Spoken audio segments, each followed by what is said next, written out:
should never pre-order ever. There is no such thing as scarcity. It's not like like it's digital, guys.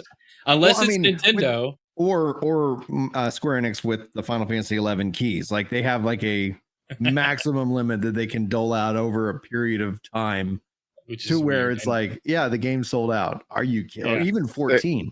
So outside of 14 and 11, with whatever the hell Square Enix is doing with their system. It's just a reminder, like vote with your wallet actually holds weight, you know. Like if you didn't like that the game was going to be $80 and you wanted it cheaper, you either canceled the pre-order or you didn't pre-order it, and that clearly resonated with, you know, the marketing and sales teams. Yeah, Microsoft, they ain't the brand. Xbox not the same brand that it used to be to even pull it off and get away with it. They ain't Nintendo. Yeah, exactly. I'm about to say that. Yeah, because you look at Mario Kart, everybody complained about $80 Mario Kart, but everybody went out and bought that $80 Mario Kart and even got it bundled with the Nintendo Switch too. So they're not the same company like they used to be, and they can't get away with that. And people showed that no, like you can't pull a fast one on us, and they feeling it.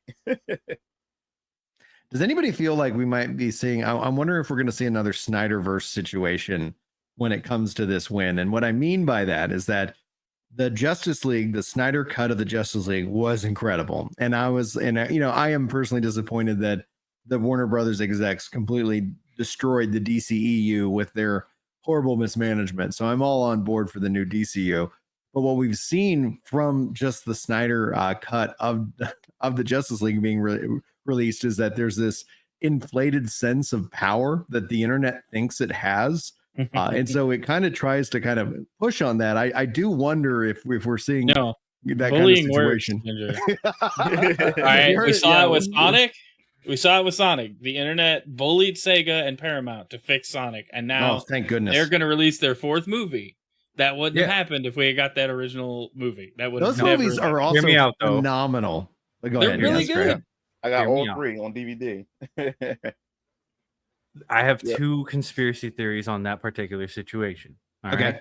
Yes. Number one, they did it on purpose because they knew that people were going to see it and that they were going to think it was awful and that they were going to talk about it. That thus bringing attention to the series. Conspiracy theory number two.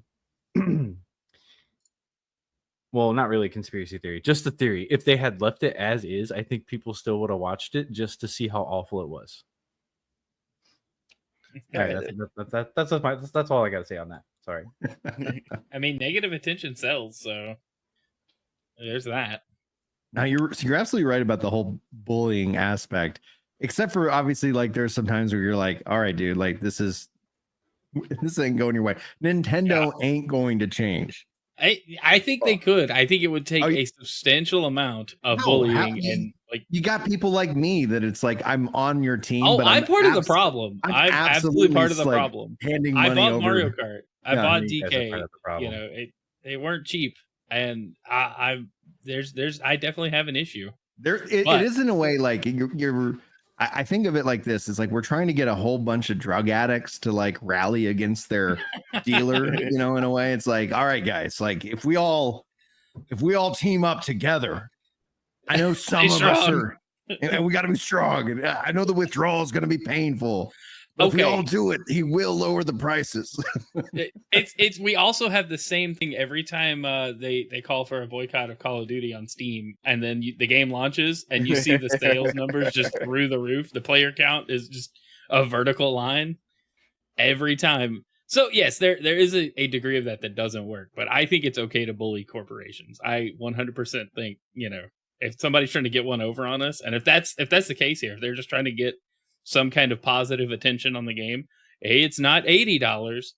You know, maybe they looked at like something like Borderlands as their competition, you know, and said, oh, well, they're doing the $70 game. Maybe we should too. Like that could have played in somewhat, but I don't know.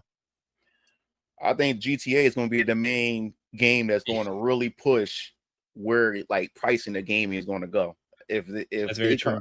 Everybody's still waiting. Like Nintendo still shocked me when they did the $80 Mario Kart.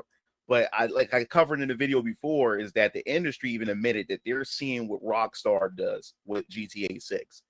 So however they price that, that's going to determine moving forward, like what the new pricing is going to be. So that's They're going to scary get away part. with it too.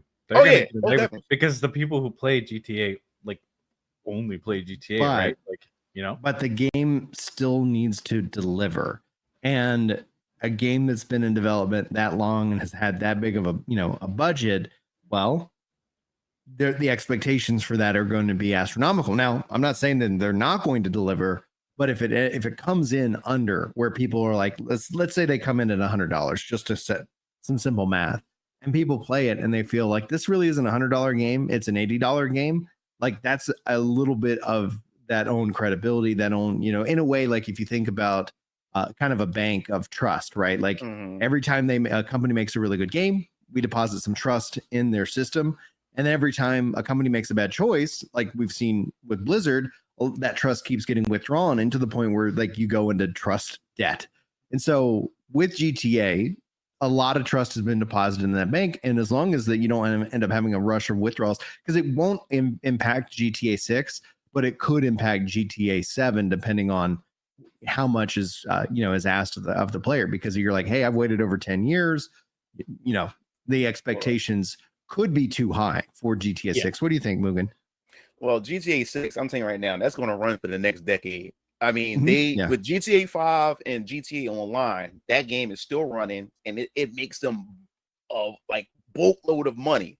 So they've been studying and researching that, hey, people are willing to drop money on this. So whatever the schemes or whatever monetization, because I'm telling you, they're going to monetize the hell out of GTA 6. So whatever they learned with from the GTA, online, right? Because with the online, with the Yeah, online, yeah.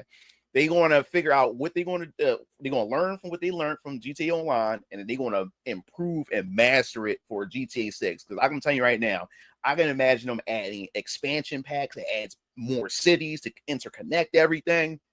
It's going to be ridiculous. And people are already talking about that. I've seen in my tweets, I made videos about they're willing to spend $120 if it was $120 to get their hands on GTA 6. So this is where it's going to set the tone for pricing with this game. I'm telling you.